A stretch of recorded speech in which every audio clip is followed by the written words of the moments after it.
enregistrement. Donc la parashat Bo, elle nous raconte que, elle nous parle des trois dernières makotes, trois dernières plaies.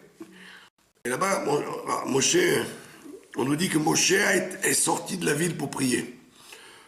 D'accord? Quand il voulait prier, quand il voulait arrêter une plaie, donc Pharaon lui dit ah Tiroala, il faut que tu pries pour moi. Donc il dit Moshe il dit je suis obligé de sortir parce que je peux pas prier dans la ville parce qu'il y a trop d'idoles, des idoles partout. Et on nous raconte qu'effectivement il n'y avait pas que au moment des plaies des sauterelles qu'il est sorti. Mais même au début, chaque fois qu'il sortait, chaque fois qu'il priait, il sortait pour prier. Il restait jamais en ville, ça veut dire. Parce que la ville était infestée d'idoles. Ouais, partout l'impureté de la Touma de la Vodazara. Et de là, on apprend donc que, bien que la Kedusha, elle soit censée gagner tout, on doit faire attention quand il s'agit d'avoir chez Bigdusha, une chose qui est liée avec la Kedusha, soit une tfila, soit une mitzvah, soit une bracha, de faire attention que l'endroit où on se trouve est cachère pour prier. D'accord? Alors par exemple, donc il n'y a pas que l'idolâtrie qui est un obstacle, il y a ou une nudité qui est un obstacle pour prier, ou une bracha, ou alors une saleté, quelque chose qui n'est pas propre. Alors dans quelles conditions a-t-on le droit de faire une bracha ou une fila? Si par exemple il y a des ordures, vous avez une poubelle, et la poubelle, alors ça ne nous intéresse pas qu'on la voit ou qu'on la voit pas, il ne faut pas qu'il y ait d'odeur, c'est l'odeur qui fixe. Donc si vous avez une poubelle même devant vous qui n'a pas d'odeur, qui sent rien du tout, bon, parce que surtout aujourd'hui, il y a beaucoup on jette des choses qui sont des papiers, qui sont des emballages, qui sont des boîtes de conserve, etc. Donc il n'y a pas d'odeur. À l'époque, ce qu'on appelait le hashpa, les ordures, c'est quelque chose qui sentait très mauvais. Mais avec le temps, plus le temps passe et plus les pays s'enrichissent, et donc plus ils ont des emballages. Donc dans les poubelles, vous trouvez plus d'emballage que de saleté. Imaginez-vous dans la journée combien de papier, d'emballage vous jetez. Plus que des ordures en fait. Donc si la poubelle est propre, c'est-à-dire elle est propre, même si elle n'est pas propre, si elle ne sort pas de mauvaise odeur, on peut prier devant elle. Alors que s'il y a une odeur de poubelle, même si vous ne la voyez pas, vous ne pouvez pas prier devant. Vous ne pouvez pas prier. Par exemple, il y a des gens qui habitent dans des maisons et à côté de la maison, il y a la poubelle verte, la grenouille là, de la ville. Or, il arrive quelquefois que quand les fenêtres sont ouvertes, en été surtout, il y a une odeur qui arrive. Alors à ce moment-là, vous ne pouvez pas dire, puisque la poubelle est très loin de chez moi, puisqu'elle est au 3e étage par exemple, et que je ne la vois pas. Je ne la vois pas, donc j'ai aucun problème, je peux faire des filotes, des brachot, des filotes dans ces conditions-là. Vous êtes obligé de fermer la fenêtre, par exemple. Même si vous ne voyez pas la poubelle, ça veut dire. D'accord? Pareil pour... donc par exemple, vous êtes en train de dire un Dvar Torah dans la rue, et il y a quelque chose qui sent pas bon, soit des excréments de chien, soit une poubelle. Donc vous regardez la poubelle, si elle a d'odeur qui ne sort pas, vous pouvez faire un Dvar Torah devant. Même un Tehillim, même une bracha, etc. S'il y a une odeur mauvaise qui sort, même si elle est à 20 mètres, ou même si elle est en hauteur, donc vous dites 4 amot, 2 mètres, ça ne nous préoccupe pas la distance qu'il y a, on ne peut pas faire de bracha, de tfila, etc., devant une odeur de poubelle ou de... D'accord? Donc, ça c'est le sujet de faire une tfila. Mais si par exemple, vous entendez une bracha, vous entendez la bracha, d'accord? Vous êtes dans la rue ou à la fenêtre et vous entendez une bracha, vous auriez pu dire, puisque ce n'est pas moi qui fais la bracha, c'est quelqu'un qui est ailleurs. Je peux répondre amen. Eh bien on te dit non, tu ne peux pas répondre amen à partir du moment où il y a une odeur qui sort. Et c'est par exemple le problème quand vous avez une odeur d'égout, un biouf. Il y a des odeurs qui refoulent, soit dans les cuisines, soit dans les rues, soit dans les... Alors, si l'odeur, elle est, comment dire, en argot, elle fouette. Si ça fouette, vous n'avez pas le droit même de dire amen à une bracha. Donc, par exemple, vous ne pouvez pas manger un bonbon à ce moment-là, puisque vous allez dire une bracha et quelqu'un va vous entendre, vous dire une bracha. Il va répondre amen. Donc, c'est un principe général. Également, vous êtes dans une salle de bain. Une salle de bain. Vous êtes en train de laver du linge dans un lavabo de salle de bain. Que la porte soit fermée ou ouverte, vous ne pouvez pas répondre amen à une bracha. Bien que la salle de bain soit propre. Puisque vous êtes dans un endroit qui habituellement a des odeurs mauvaises, surtout à l'époque, on appelle ça la zohama. Les gens étaient très crasseux, comme on dit. Ils étaient crasseux, comme Louis XIV qui utilisait des râteaux pour se frotter la peau tellement il était sale. D'accord? Donc, la halakha n'a pas changé depuis.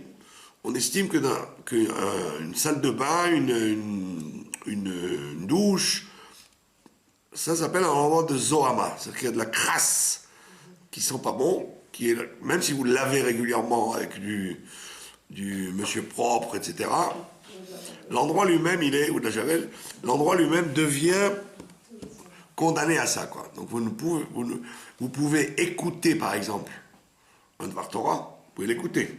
Vous lavez du linge et vous écoutez une radio, un disque. Vous pouvez écouter un Dvar Torah, mais vous ne pouvez pas répondre amen, même si la personne est à 200 mètres, parce que vous êtes dedans. Ça arrive, par exemple, quelqu'un est aux toilettes dans la synagogue et ils font la Akdoucha lui, il est embêté, il aurait bien voulu répondre à Akdoucha, Kadosh, Kadosh. Il ne peut pas faire ça. Donc il se tait, il écoute, mais il ne répond pas. Même si c'est propre. Même si c'est très propre. D'accord? Donc c'est la même chose. Vous êtes en train de langer un enfant. Vous lui changez sa couche. Et puis, ça fouette, ça dépend l'âge qu'il a, mais si ça sent rien, vous pouvez répondre amen, etc. Vous pouvez même prier. Si ça sent, comme on dit dans la halakha, dès qu'il a mangé la céréale, dès qu'un enfant mange de la céréale, ses sels sentent très fort. Vous pouvez vérifier, un enfant, tant qu'il est au lait de sa mère ou lait maternel, s'il n'y a pas de céréales du tout, ça ne sent pas.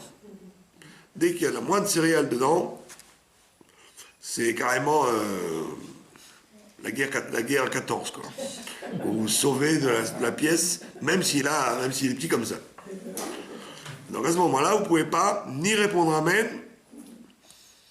Donc par exemple, une maman, pendant le kidouche, le gosse il commence il faut le changer, parce qu'il ne sent pas bon.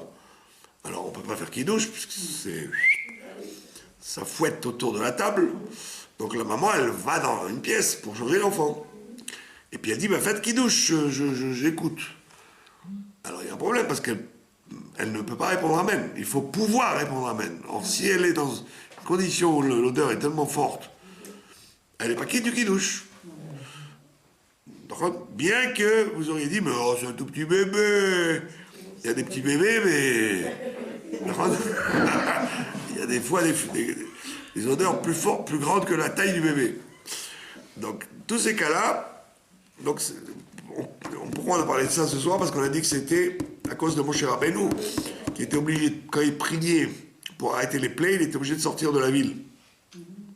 Parce qu'il y avait des idoles partout. Alors, de là, j'en suis venu à introduire donc cette halakha que il y a écrit Ve'aya machanecha kadosh, ton camp sera saint. Donc dans le désert, chaque soldat qui devait faire la guerre, dans son barda, dans son matériel militaire, on lui mettait un pieu, une pioche, pour enterrer les excréments.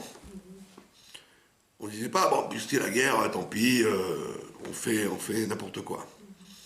Donc c'est-à-dire qu'on était scrupuleux, qu'il n'y ait pas d'odeur dans le camp. Il ne fallait pas qu'il y ait d'odeur dans le camp, même le camp militaire. Et donc de là, on apprend que il n'y a pas que ce qui est une nudité qui est interdit de prier devant, mais il y a tout ce qui est odeur dégoûtante. Maintenant, alors vous allez dire, par exemple, alors si par exemple il y a une odeur de dégoût, alors des fois c'est dans votre maison. Alors le Rav Shlomo Zalman Auerbach, heureusement qu'il est là, il dit quand est-ce qu'on doit être rigoureux quand le lieu de l'odeur il est amovible, comme une poubelle qu'on peut déplacer, comme une chasse qu'on peut tirer, etc. Mais ici on peut rien faire. Non, vous avez par exemple les toilettes du voisin qui fuient. Et donc ça se dégage dans votre maison à vous. Avant que le plombier n'intervienne, il va falloir 3-4 jours. Donc vous n'allez pas faire une fila pendant 3-4 jours, vous n'allez pas faire une bracha, vous n'allez pas... D'accord? Alors il dit, puisque c'est lié avec l'immeuble, c'est inamovible. On ne peut pas bouger ça. Donc il dit, alors à ce moment-là, on peut être méquille. On peut être méquille si c'est pas une odeur épouvantable, évidemment. Si c'est pas insupportable, on peut être méquille. Ou alors, si on peut se permettre, évidemment, non, si on peut se permettre de sortir, de ne pas faire la bracha dans l'endroit où il y a le tuyau. Si on peut sortir et fermer la porte, on doit le faire. Mais si c'est impossible, alors dans ce cas-là, il dit qu'on a le droit, puisque c'est quelque chose qui n'est pas lié avec c'est pas l'endroit qui est un problème. C'est une odeur qui passe. Comme l'odeur passe et que le tuyau est lié au sol, lié au mur, donc on peut laisser faire dans des conditions comme ça. C'est ce qui se passe dans les hôpitaux, par exemple. Dans les hôpitaux, vous avez des infirmières qui veulent faire des brachot, qui veulent manger, etc. Et dans les couloirs ou dans les salles, il y a toujours des odeurs qui passent. Alors on ne peut pas interdire on ne peut pas rendre la vie impossible à l'infirmière de lui dire bon, tu veux manger, alors il faut que tu ailles à 300 mètres au bout pour aller manger un sandwich. Donc on dit tout ce qui est lié avec l'endroit de façon habituelle, quoi.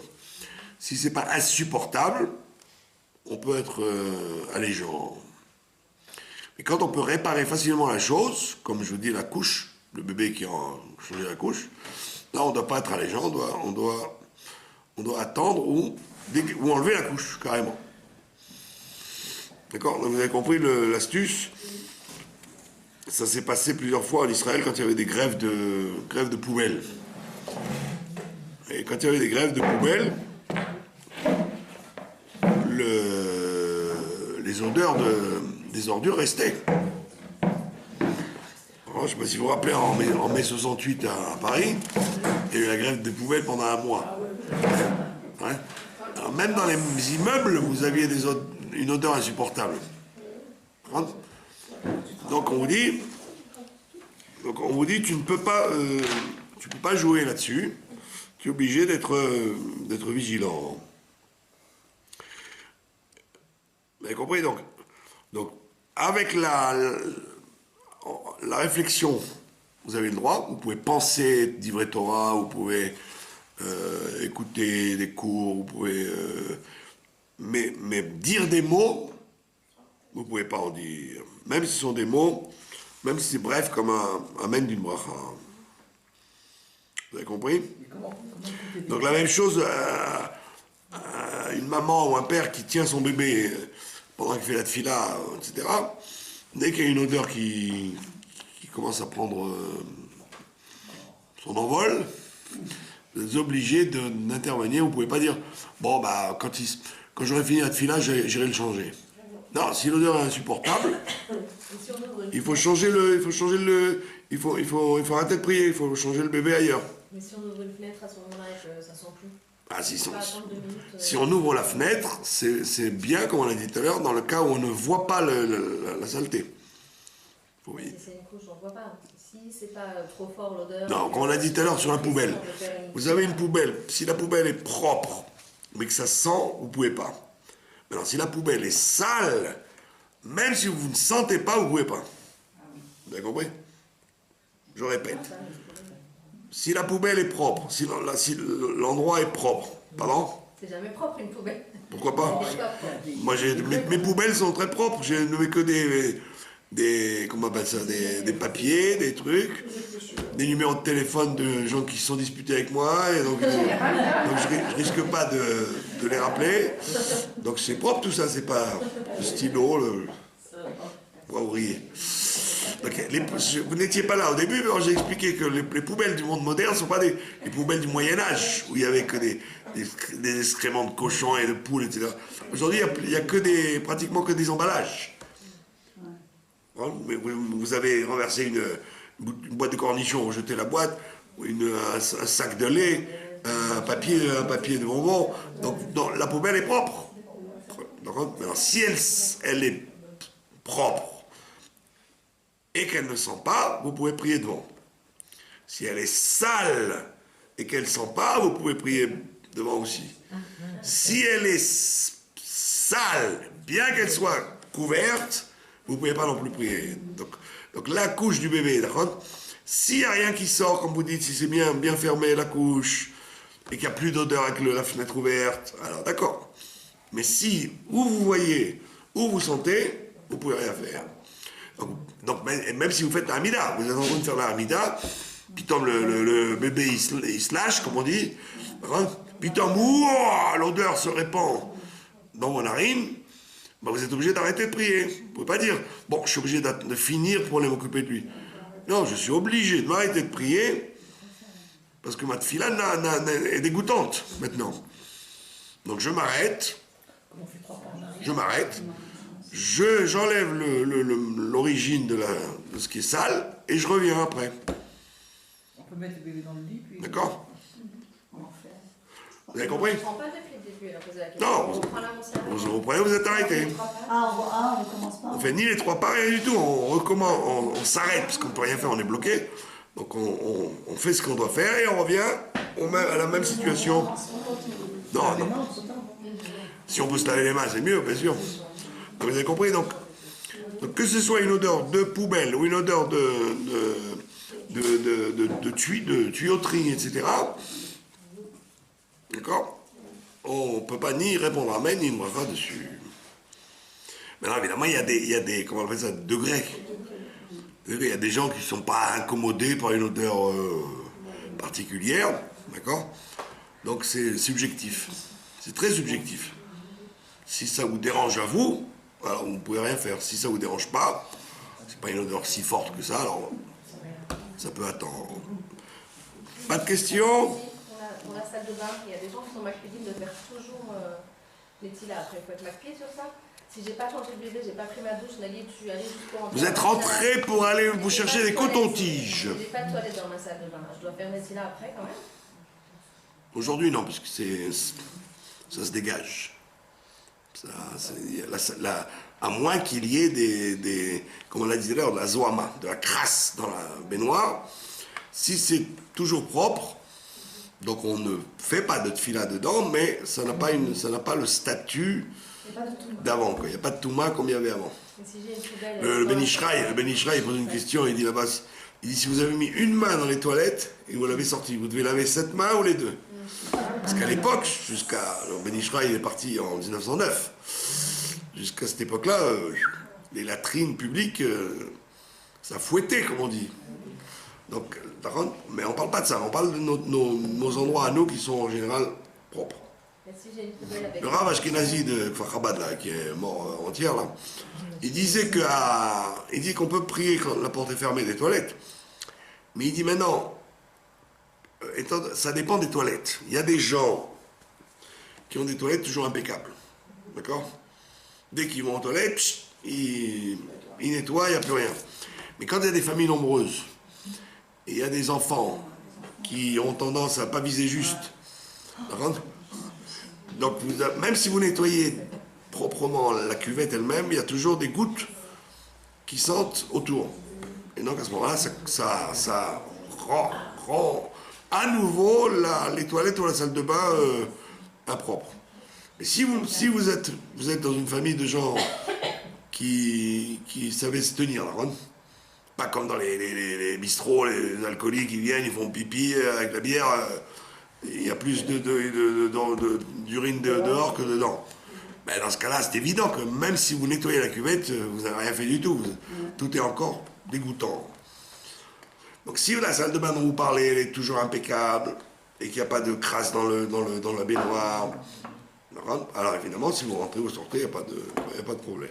Et si j'ai une poubelle dans la salle de bain avec des couches sales, dans un sac, fermé, mais c'est dans la salle de bain quand même. Non, si ça sent pas. C'est pas leur endroit. C'est pas leur... On l'a dit tout à l'heure, si ça sent pas... Si elle est pleine, tu as dit que si elle est pleine, ouais, il faut qu'elle soit odoriférante pour être condamnable, la poubelle. Donc, si vous voulez, aujourd'hui, des poubelles qu'on a dans les rues, en règle générale, à moins d'avoir jeté des chouintes et des épluchures en général, ça sent presque pas aujourd'hui parce que, je vous ai dit, la majorité de ce qu'on jette, ce sont des emballages.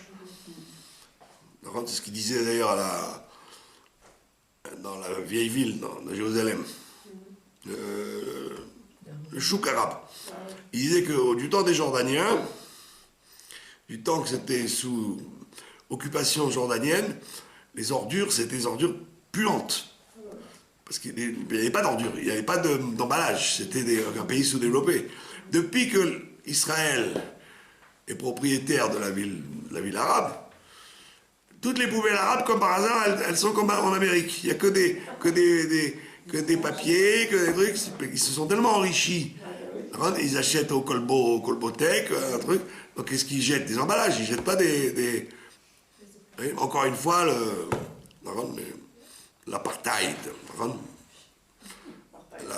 mais vous pouvez dans chaque détail retrouver que les Arabes sont 100 fois mieux avec nous qu'ils ne le seraient avec des Arabes.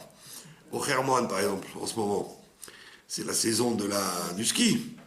C'est bourré d'Arabes. Qui vont skier, ben oui, ceux qui n'ont pas les moyens d'aller en Suisse, ils vont au Hermon. Mais allez leur demander si en Syrie ils vont skier. Alors, ils peuvent aller skier, mais ils reviendront sur leur tête, quoi. Mais Kitso, la comparaison est faite donc avec l'idolâtrie de Pharaon. On ne pouvait pas prier dans la ville, il fallait sortir, et la même chose aujourd'hui. Donc rappelez-vous du klal, même dans la maison. Donc c'est quand vous faites une fila, un kiddush, etc., faire attention que les portes, les toilettes, salles de bain soient fermées. Bon. Vous ne pouvez pas vous amuser à faire une fila si vous avez les toilettes ouvertes, par exemple. Et vous ne pouvez pas répondre amen non plus, même si vous êtes à plus de 2 mètres. Voilà. Maintenant, nous allons parler de la paracha de Bo. Bo et le paro. Dans la paracha, il y a quelque chose d'intéressant que j'ai retenu pour vous. après la plaie, la parashat Bo, elle contient 3 plaies, d'accord? Qui sont les sauterelles, l'obscurité et les premiers-nés, d'accord? Donc après la plaie des sauterelles, Monsieur Pharaon, il commence à baisser le profil, donc il dit à Moshe Rabbeinu, on rappelle Moshe Rabbeinu, parce qu'il est parti, et qu'est-ce qu'il dit Pharaon, qui n'est pas un imbécile? Pharaon n'était pas un imbécile, loin de là, d'accord? Il dit à Moshe Rabbeinu, il lui dit, mais à Aaron, bon, on va négocier maintenant, vous voulez aller servir votre Dieu dans le désert, il dit, mi va mi à Olchim. Il dit, qui va y aller? Il veut la liste de ceux qui partent. D'accord? Donc vous auriez pu poser une question élémentaire. Qu'est-ce que ça peut lui faire? Qu'est-ce que ça peut lui faire? Qui c'est qui va partir? Il n'a qu'à dire, il n'a qu'à craquer complètement et dire, bon, allez faire le service et revenez. Il dit non, qui est-ce qui va y aller? Je veux avoir la liste spécifique de qui va y aller. Mi va mi à Olchim. Alors il y a un commentateur qui dit, Pharaon était loin d'être un imbécile, et il a écrit dans le Tanya, il a écrit que, vous connaissez tout le Mizmor, il y a un fameux psaume du roi David, le psaume 24, que l'on dit tous les dimanches. Vous savez que dans la prière, quand à la fin de la prière, on dit le Mizmor que les Lévi'im chantaient dans le Beth Amikdash. Et comme ils le chantaient au Beth Amikdash tel jour, on le répète, on le dit aussi le même jour. Alors le dimanche, on lit le psaume 24. D'accord? Toutes les communautés. Nous, chez Chabad, on le dit à l'intérieur de la Tfila. Les Sfaradim et les Ashkenazim, ils le disent après à la fin de la Tfila, mais c'est le même Mizmor. Tout le monde dit le même Mizmor, c'est pas au même endroit. Ça n'a pas d'importance. Donc, le Mizmor 24, il dit Mi ya'ale be'ar Hashem. Qui est-ce qui va monter sur la montagne sainte? Ou mi yakum bimkom kodsho. Et qui va se tenir sur un endroit saint. Mi ya'ale be'ar Hashem, qui va monter sur la montagne sainte, et qui va se tenir sur l'endroit saint. Et le Tanya explique là-dessus que c'est une allusion aux deux sortes de serviteurs de Dieu. Il y a ceux qui sont mi ya'ale be'ar Hashem, il y a ceux qui sont obligés de monter, de s'élever tout le temps dans le Kodesh. On appelle ça des bénonim, des gens qui tendent à travailler leur midot, leur caractère, changer leur nature, etc. Ils sont toujours en mouvement de montée. Et quand on monte, ça fatigue. D'accord? Quand vous montez, ça fatigue. Que vous montiez des étages ou de la montagne, ça fatigue. Donc, Mi ya'ale be'ar Hashem, il s'agit donc des gens qui se battent avec eux-mêmes toute leur vie pour arriver au Kodesh. Et après, il y a Mi yakum, qui est-ce qui se tient al be'ar kodsho, ça c'est les tzadikim, parce qu'ils se tiennent. Ils n'ont plus besoin de monter, ils sont déjà là-haut. Mais il faut rester. Ça ne suffit pas d'être en haut, il faut rester en haut. Donc il s'agit des tzadikim, des gens qui ont travaillé leur nature, qui sont là pour faire du bien au monde et qui n'ont pas une guerre avec eux-mêmes. D'accord? Dans le Midrash, la personne qui est incapable de travailler sa nature, qui se laisse aller, qui ne fait aucun effort pour changer quoi que ce soit, et qui vous dit toujours je suis né comme ça, je suis comme ça, je suis fait comme ça, on appelle ça Enoch. Enoch. C'est les gens, même les orthodoxes, qui ont toujours à trouver des excuses pour les défauts qu'ils ont. Qu'est-ce que tu veux que je fasse? Je peux pas faire autrement, je suis né comme ça. Pourquoi tu lui as répondu méchamment? Qu'est-ce que tu veux que je fasse? Il m'a vexé. Pourquoi tu lui as donné une gifle? Qu'est-ce que tu veux que je fasse? Il a qu'à pas mal me parler. Donc on appelle ça Enoch. C'est des gens qui jamais vont penser qu'il faut changer un caractère que tu as reçu de la maison, ou de l'école, ou de la mauvaise fréquentation. On appelle ça Enoch. C'est des gens qui ne travaillent pas du tout leur nature, leur caractère. D'accord? Qui peuvent être des gens très, très, très orthodoxes. D'accord? Ils font attention à la cacheroute, aux tefilines, aux mitzvot, mais changer sa nature, c'est moufrach, c'est pas du tout dans leur agenda. On appelle ça Enoch. Et surtout qu'ils donnent toujours cette excuse de dire, mais je suis né comme ça. Ou qu'est-ce que je fasse, voilà. Mais justement, qu'est-ce que tu veux que tu fasses? De changer ta nature. Maintenant, il y a celui qui travaille sur ça, c'est son caractère. On appelle ça un gever. Un homme. On appelle ça un gever. Mais gever, la shon, idgabrut. Il est mitgaber. Il surmonte le handicap que Dieu lui a mis à la naissance d'avoir un caractère mauvais, orgueilleux, coléreux, égoïste, nombriliste.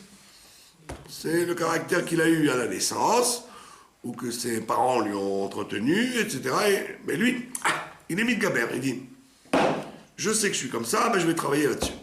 Et donc dès qu'il a une occasion de se travailler, il se travaille. Des fois il réussit, des fois il ne réussit pas. Mais on appelle ça un gever. Parce qu'il surmonte son caractère. Maintenant, il y a celui qui a déjà travaillé tout ça, gagné tout ça. Il doit acquérir, lui, l'intellect. Au niveau sentiment, caractère, il est déjà parfait. Mais il doit acquérir. On appelle ça un ish. Ça, c'est Moshe Rabbeinu. Et il y a l'homme parfait, c'est Adam. Adam. Avant la faute, il était parfait dans tout. Ça n'a pas duré longtemps. Ça a duré quelques heures. D'accord? Donc, chacun doit essayer de passer au stade supérieur. D'accord? Donc, Monsieur Pharaon, qui est loin d'être un imbécile, qu'est-ce qu'il dit à Moshe Rabbeinu? Il dit, ok, tu me parles d'Avodat Hashem. Tu me parles d'arrêter d'être des gens qui travaillent comme des chiens et qui ne comprennent rien et qui ne pensent pas qu'il puisse y avoir un changement possible. Tu dis, ils vont servir Dieu. Ça veut dire, ils vont évoluer. Alors il dit, mi va mi alchim. Il ne lui pose pas une question. Il lui dit, je vais te dire moi qui c'est qui doit y aller. Mi ale be'ar Hashem ou mi yakum bimkom kodsho. Les deux catégories de gens, c'est-à-dire ceux qui se travaillent, d'accord? Ceux qui se travaillent et ceux qui sont déjà travaillés, ceux-là, je leur promets de partir. C'est-à-dire, ne me raconte pas tes sipo et safta, tes histoires de grand-mère, que n'importe qui peut être capable de faire Avodat Hashem. Pour faire Avodat Hashem, il faut être soit un Benoni ou un tzaddik. Mais un mec qui est un rachat, qui s'en fiche, qui demande que je lui donne à manger, et il travaille, et il veut ni les mitzvot, ni la Torah, ni comprendre mieux, ni être libéré, ni Mashiach, ni ce que tu veux, ma pitom, tu vas m'obliger à les faire partir, ces gens-là. Je sais très bien que c'est du bluff.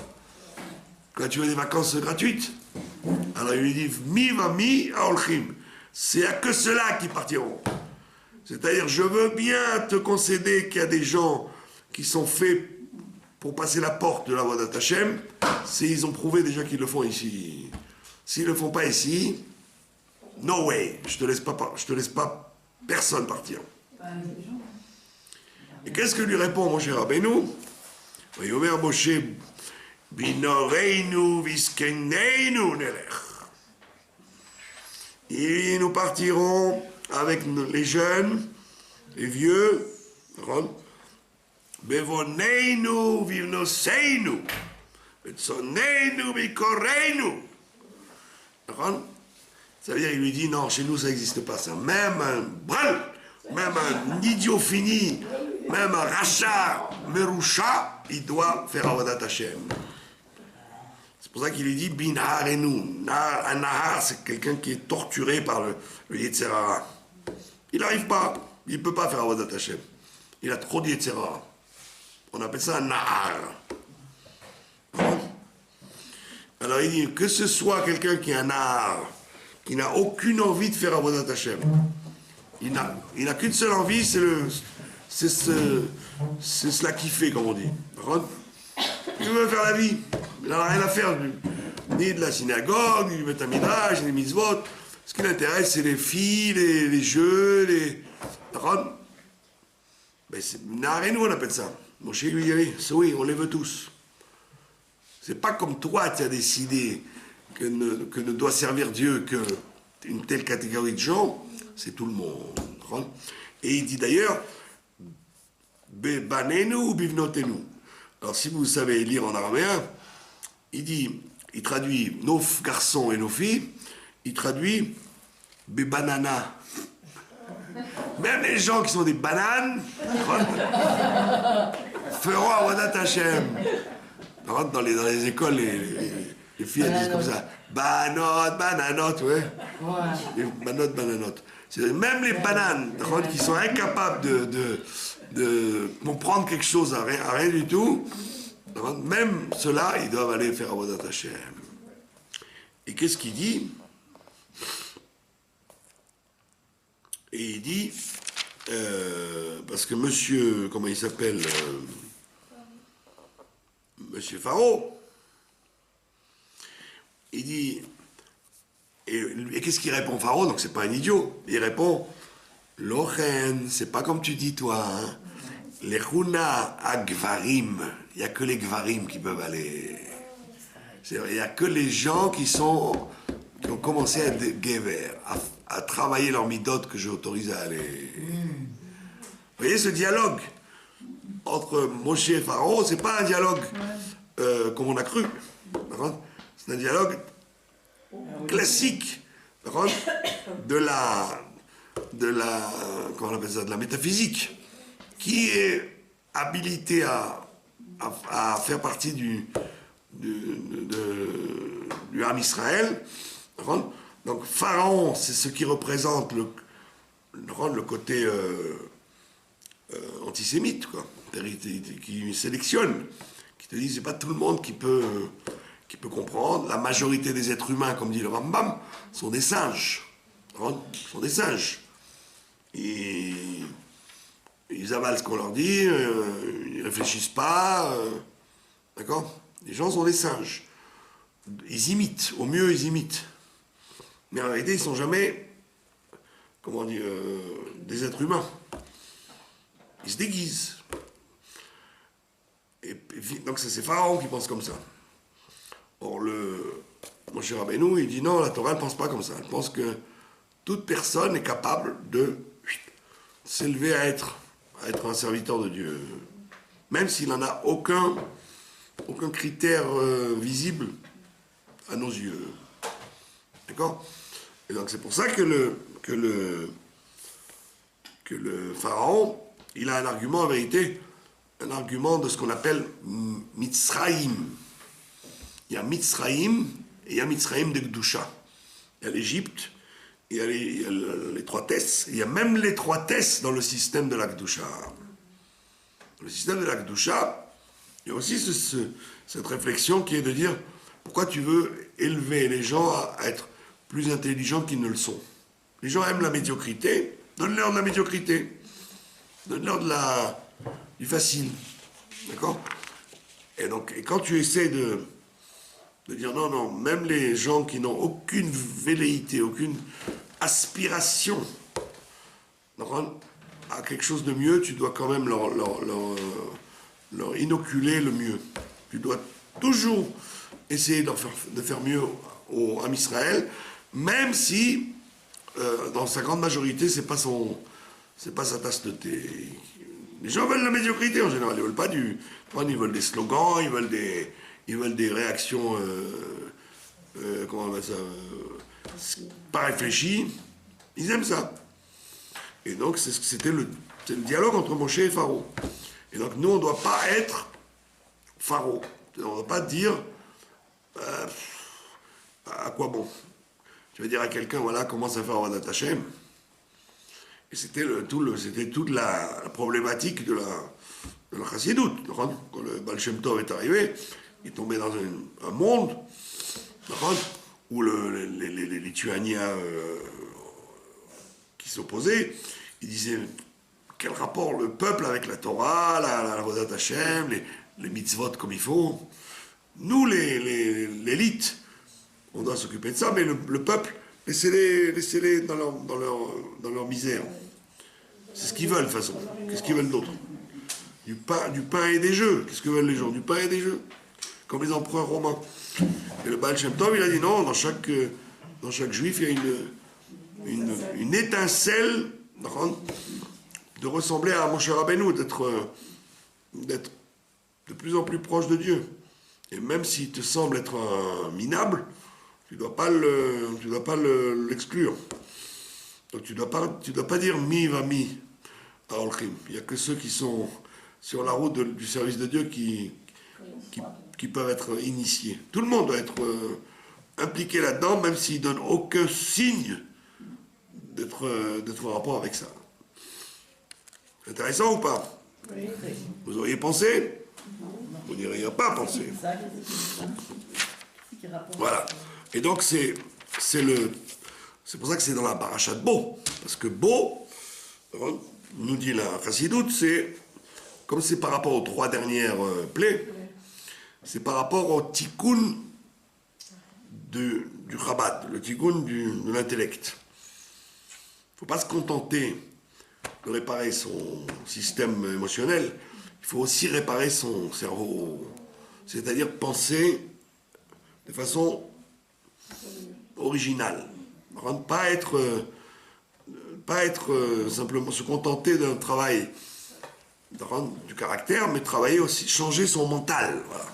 Changer son mental. Changer son mental, c'est la vraie sortie d'Égypte. D'accord? Et donc, changer son mental, ça commence, comme dit, on est dans le Chodesh Shvat, en plus, on lit toujours la paracha de Bo, avec le mois de Shvat, ça se relie. Le rabbi précédent, Rabbi Yosef Yitzhak, il avait un papa, comme tout le monde.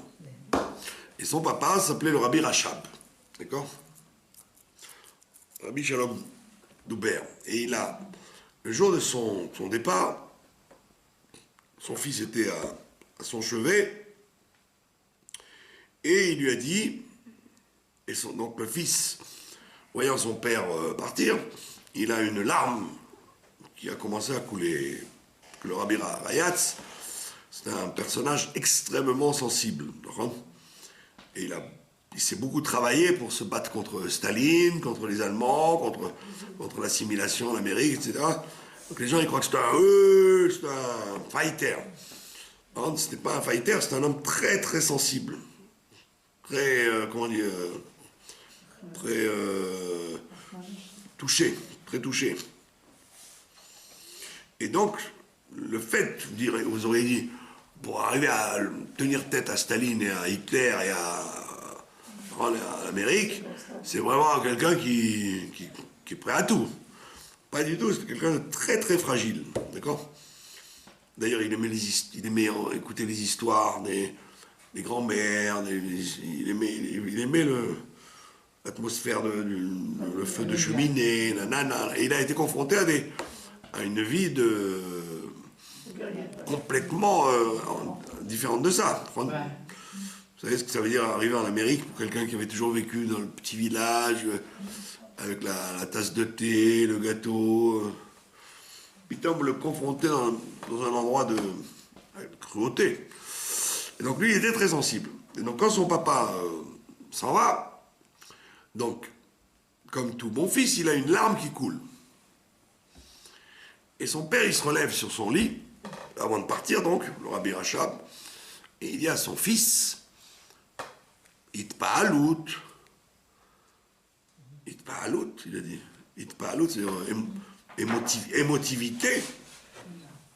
Mochin, il a dit. Mochin, ça veut dire la tête doit dominer le cœur. Il dit Itpa'alut, Mochin. Et il est mort. Ça veut dire que c'était le testament de son père, quoi. Il lui dit tu vas être confronté à des situations de panique. Et comment ne pouvait-on pas être dans la panique dans ce XXe siècle? Et bien, si tu es paniqué, tu dois justement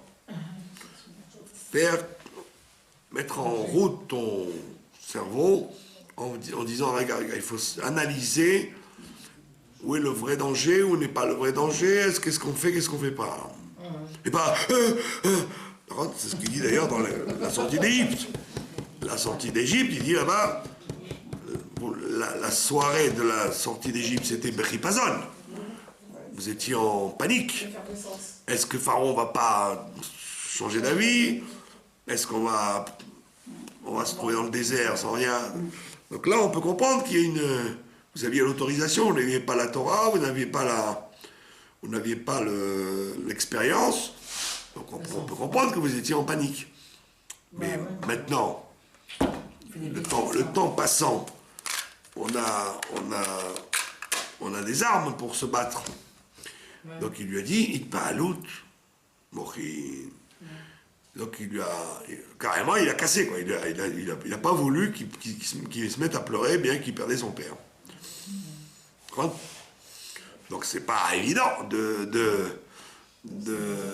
c'est-à-dire que jusqu'à son dernier moment, il a voulu montrer qu'il était un éducateur. C'était pas bien qu'on comprenne que l'homme il soit mitpaël. Vous pouvez pas quand les gens s'angoissent, les gens s'inquiètent, les gens on peut comprendre. Même Moshe Rabbeinu, il supporte ça dans la sortie d'Égypte. Il leur dit pas de quoi vous n'avez pas honte, vous avez peur, de quoi vous avez peur. Il comprend que la personne n'est pas obligée d'être tout de suite capable de dominer sa peur. D'accord? Moi j'ai connu comment on appelle ça, des gens de commando. Israéliens qui font des commandos. Des commandos. Ils sont capables de tout casser, mais de le faire avec une réflexion ni de mourir, ni de faire tuer les autres, etc. Et ben, quand vous voyez comment en réalité, c'est des gens extrêmement peureux. Parce que les gens qui dans les films, et dans les films américains, vous voyez que le gars il tire et après il remet la bêche comme ça parce que. Ah ouais, vous avez vu déjà. Ouais, mais c'est les films. Mais tous les vrais héros, ils sont morts de peur. Comme je dis toujours, préparez-vous au Mashiach, achetez des couches maxi. Parce que quand Mashiach va venir, vous allez être comme ça, vous n'allez pas dire oh, Baruch haba, asseyez-vous, on va faire la chaïm. Vous allez être comme ça, de trouille. Parce que vous allez dire, attends, mais j'étais pas comme il faut. Donc, les gens qui vous disent, moi, j'ai jamais peur, je suis Rambo, c'est des menteurs. C'est des menteurs. Et donc, moi j'en ai vu dans les commandos, je vous garantis, quand ils sortaient de l'opération, la première chose qu'ils faisaient, c'était de courir en toilette. Tellement ils étaient morts de peur. Donc, le bruit, c'est pas la peur de mourir seulement, c'est la surprise, c'est tout ce qu'il y a avec. Donc on te dit, la sortie d'Égypte, c'est justement d'arriver à conquérir même son cerveau, pas seulement ses midotes. Et d'avoir dans toute situation la réaction du sang-froid, d'avoir du sang-froid. Alors les gens disent, ah, c'est un truc impossible. Et non, parce que si on te dit qu'il faut le faire, c'est que tu vas être confronté à ça dans les épreuves. Dans les épreuves de la vie, c'est d'être confronté à ça. Et ce qui est amusant dans la vie, c'est que ça n'est pas toujours ce que vous imaginez qui... Alors, vous voyez des gens qui sont apparemment très sûrs d'eux, et c'est eux qui paniquent le plus. Alors que vous voyez des gens très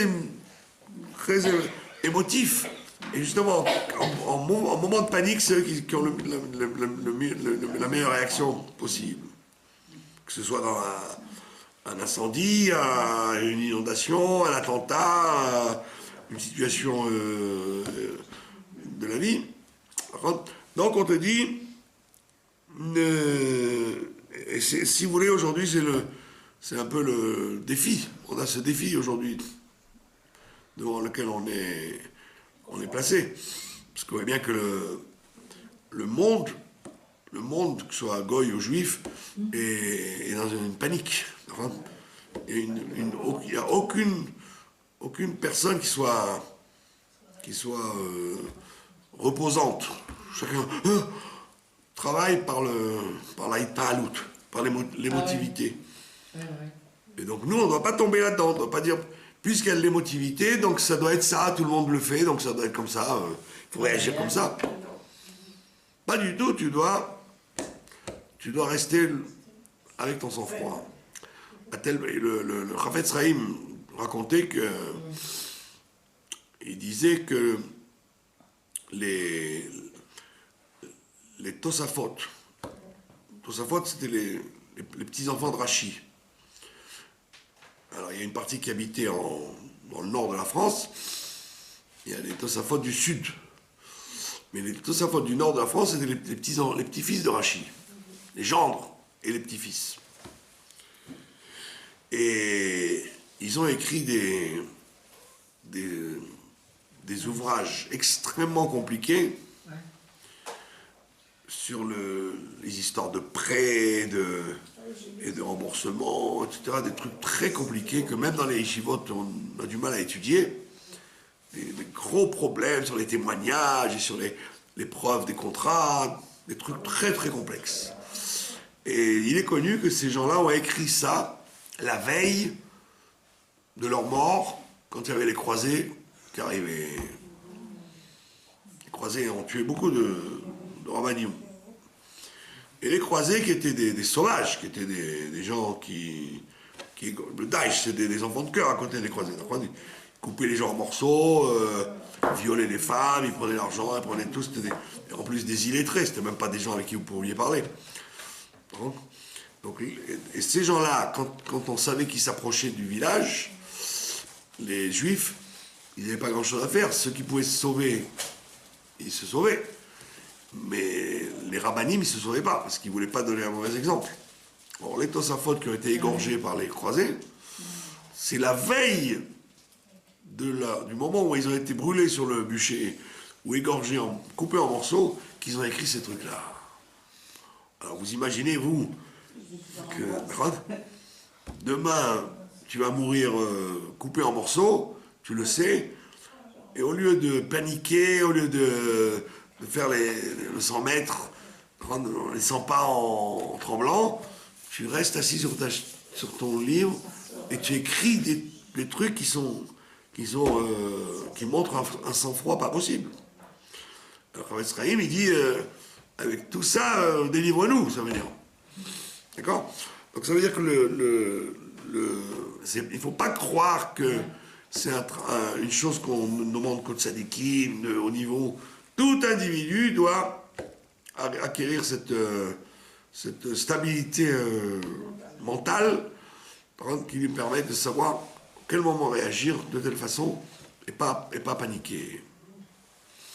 Et aujourd'hui, avec tout ce qui se passe dans le monde, alors il y a des réactions de panique. Au lieu de dire aux gens calmons-nous, comme le café, le café turc, attends qu'il repose avant de le boire, ils ont dit non, il faut vite agir vite, saborder votre vie, il faut agir vite. L'eau va l'eau. C'est pas comme ça du tout qu'on sort d'Égypte. Surtout que la Chassidoute nous dit que la différence entre la sortie d'Égypte, la première, et la dernière, celle-là de la galoute de Rome, c'est que dans la galoute d'Égypte, il fallait se sauver parce qu'on avait peur que le mal revienne. Le mal n'était qu'endormi dans la nuit de Pessah. Et ils avaient peur que Pharaon change d'avis et qu'eux-mêmes ils changent d'avis. En disant « Oh, Moshe, ça va pas la tête, non ?» Et là, on a de quoi manger, on connaît les structures, la maison, le travail, le Pharaon. C'est sous contrôle tout ça. Maintenant, tu nous emmènes dans le désert vers un Dieu inconnu, la montagne inconnue, après tu me dis Eretz Israël, tout ça c'est de l'inconnu pour nous. Donc on change d'avis, on reste là. Comme on dit chez nous, un tien vaut mieux que deux tu l'auras. Comme dit l'autre, ah ça, tu sais ce que tu as, mais tu sais pas ce que tu vas avoir. Donc tout le monde aurait pu dire après le lendemain, après la nuit des premiers-nés, dire ah mon cher Rabbeinu, on a déjà donné, merci monsieur, c'était très intéressant, mais on préfère. Là il y a du sûr. On a une petite retraite, on est tranquille. Qu'est-ce que tu nous le fais partir à l'aventure? Donc le bon Dieu il a dit allez hop, dégage-moi tout ça très vite. Fais-les-moi sortir d'ici, sinon ils vont changer d'avis. Ils se sont pas gênés d'ailleurs. Devant la mer Rouge, tous les lundis et les jeudis, ils disaient oh là là, dommage qu'on soit pas resté en Égypte. Donc on voit bien qu'il fallait faire vite. Donc la Chassidoute dit ça c'est en Égypte. Mais dans la galoute de maintenant, comme on a fini tout le travail qu'il y avait à faire, etc., la Torah, les mitzvot, donc le monde est prêt à recevoir la Géoula, et donc il n'y a pas besoin de se sauver, c'est l'exil qui va se sauver. C'est le mal qui va partir, c'est pas nous qui devons partir. Et donc ça change tout. Il y a écrit dans Ishayahu, Lo bechipazon, vous ne sortirez pas de l'exil en courant. Vous n'aurez pas besoin de vous sauver. Donc il n'y a aucune intelligence de Gdusha de dire aux gens « Ah, il faut te sauver !» Il n'y a pas à se sauver, nulle part. Quand tu fais quelque chose, tu dois le faire par choix. Si tu veux monter en Eretz Israël, c'est un choix. Parce que c'est pas tout le monde que la terre accepte. Donc Mashiach n'est pas là. Il y a des gens qui sont rejetés par la terre. Donc tu dois savoir si ta place elle est ici ou à Nice ou à, je ne sais moi, à Jean-Lépin ou à Los Angeles. Ou à Miami. Et donc c'est avec une réflexion que tu dois savoir. Tu ne dois pas te sauver de la galoute, c'est la galoute qui doit se sauver. Et donc c'est ce qu'on appelle Bechi. C'est pour ça qu'il y a écrit Lo Bechipazon.